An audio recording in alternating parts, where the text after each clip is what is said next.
Solo Leveling, Ragnarok. Capítulo 90. Whis. Uma breve sensação de decepção passou. O que Lim Do-kyun descobriu foi um totem criado por demônios. Ezio pôde reconhecer imediatamente o significado do totem. Isto é como uma placa de sinalização que os demônios usam. Eles criaram isso para não se perderem na selva? Parece que sim, e definitivamente há o esconderijo deles no final. Espere um minuto. Pessoal, não, líder da guilda? Lim Do-kyun, que estava ouvindo a conversa de Ezio e Suho, ficou cada vez mais pálido. Você não está planejando ir para lá agora, está? Foi uma tremenda tragédia há pouco devido à súbita invasão de demônios. Mas agora, a conversa deles parecia uma sentença de morte para Lim Do-kyun, pois pareciam estar caminhando direto para o covil dos demônios. Oh, pode ser um pouco perigoso para você, Hyung. Quer se esconder na minha sombra por um momento? Hã? Espere. Você disse que não seria bom para minha saúde se eu entrasse lá. Isso também foi uma piada. Não é bom para sua saúde continuar nos seguindo aqui. Hehehe. O corpo de Lim Do-kyun congelou como um pinheiro da montanha com as palavras de Beru.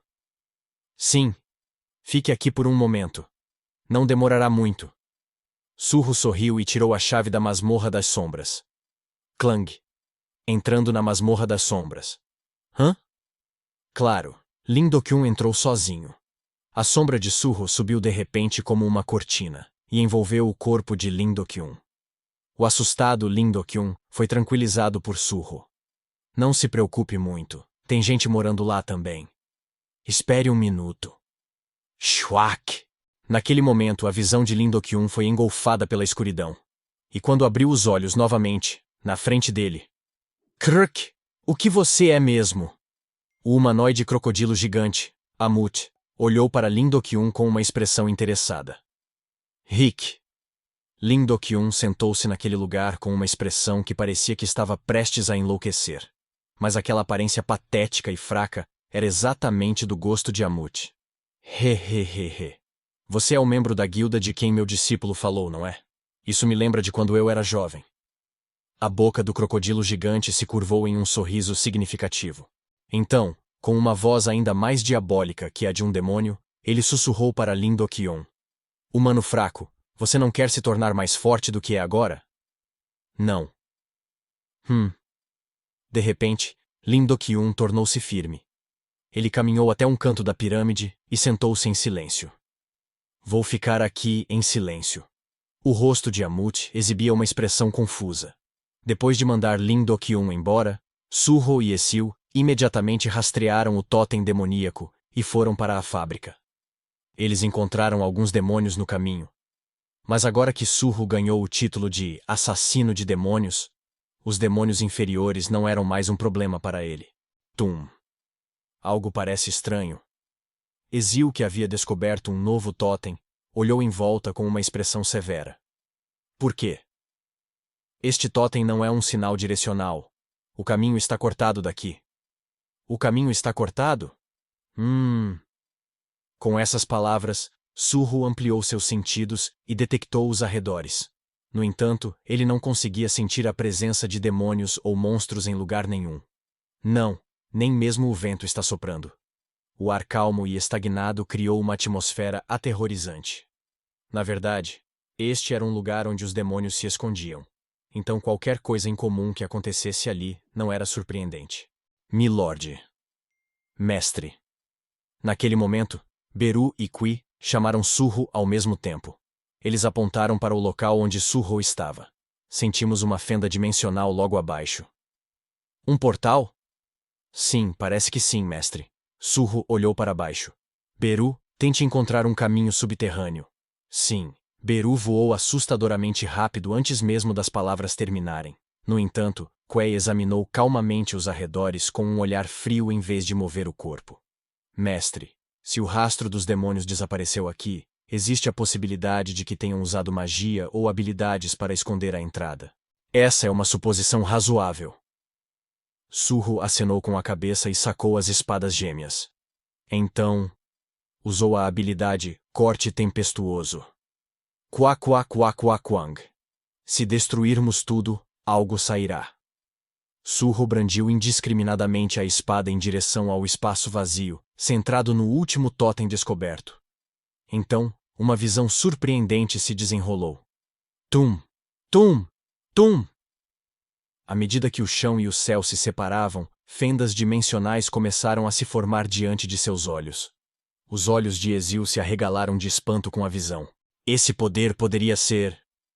Surpreendentemente, a energia que fluía pela fenda era muito familiar para Ezio. É um portal conectado ao mundo demoníaco. O mundo demoníaco? A dimensão em que você viveu? Isso mesmo.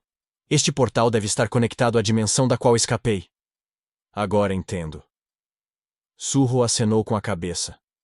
A razão pela qual a terceira masmorra de Pyongtaek foi designada apenas como uma masmorra de classe D foi porque o nível e o número de monstros que apareciam lá não eram altos. Mas descobriu-se que as criaturas que emergiam deste portal não eram monstros, mas sim demônios. Eles devem ter se escondido silenciosamente para aumentar sua força, em vez de atacar os humanos diretamente, porque são demônios inteligentes. Eles também libertaram um número suficiente de monstros e criaram uma selva difícil de navegar para bloquear o acesso humano. Estava tentando encontrar a fábrica, mas acabei encontrando a base deles. Eu te disse antes, na Guerra dos Monarcas, o mundo derrotado é dilacerado e vagueia por fendas dimensionais. O que existe além daqui devem ser fragmentos do mundo demoníaco que se tornou ruínas. Ruínas? Sim. Como os demônios nobres que governaram o mundo demoníaco estão todos mortos, os únicos que sobraram foram os sobreviventes que se esconderam durante a guerra. E essas criaturas ficaram mais fortes bebendo o sangue dos demônios nobres? Provavelmente, eles devem ter aumentado seu próprio poder para se tornarem novos demônios nobres. O que há de bom em ser um demônio nobre? Então... Ezio estava prestes a responder à pergunta de Surro, quando de repente, uma enorme força de sucção emanou do portal, apenas puxando Ezio em direção a ele, não Surro. Cá! Assustada, Ezio agitou os braços enquanto flutuava no ar, e Surro agarrou sua mão. Como resultado do ataque indiscriminado de Surro, uma enorme força de sucção foi gerada no portal, e apenas Ezio estava sendo puxada em direção a ele, não Surro. Milord, mestre, é perigoso. Beru e Kui agarraram com urgência o corpo de Surro por trás. Ezio agarrou a mão dele e gritou. Parece que o mundo dos demônios está tentando me levar à força. Foi assim no passado também. Com a perda de seu monarca, o mundo tinha que encontrar um novo monarca. No momento em que detectaram o poder de Ezio Hadir, o único demônio nobre existente, o mundo demoníaco tentou absorvê-la à força. Isso mesmo, não é? Surro, em vez de ficar confuso, sorriu significativamente. Então vamos de boa vontade. Ele pegou a mão de Ezio e entrou voluntariamente pelo portal. Shwak! Era um mundo demoníaco que havia se tornado ruínas. Deve haver mais demônios lá. Era uma grande oportunidade para reforçar o chifre de Vulcã. Mas no momento em que passou pelo portal, a perspectiva de Surro mudou dramaticamente. Ele olhou em volta, piscando os olhos ao cair no chão. Uma mina grande e majestosa. Inúmeros demônios com correntes nos pés vagavam por aí, empunhando picaretas. O que é isso? Sim, o que é? Tum, tum, tum, tum. Picaretas soavam ruidosamente aqui e ali. Até Ezio ficou perplexa com a situação, que era inimaginável fora do portal. Shak! Só então, um som arrepiante de chicotadas e gritos foi ouvido à distância. Seus vagabundos preguiçosos, parem de brincar e trabalhem, trabalhem! Kiok, Kurhek! Desculpe, desculpe, desculpe! Um enorme demônio que parecia ser um supervisor pisoteava cruelmente os demônios escravos. Os demônios escravos gritavam em agonia com o chicote, que estava infundido com poder mágico. Porém, para não receberem ainda mais chicotadas, conseguiram se levantar e começaram a puxar as carroças. Surro e Ezio se esconderam atrás de um pilar rochoso, evitando o olhar do supervisor sem que ninguém lhes mandasse fazer isso. Este é um campo de trabalhos forçados?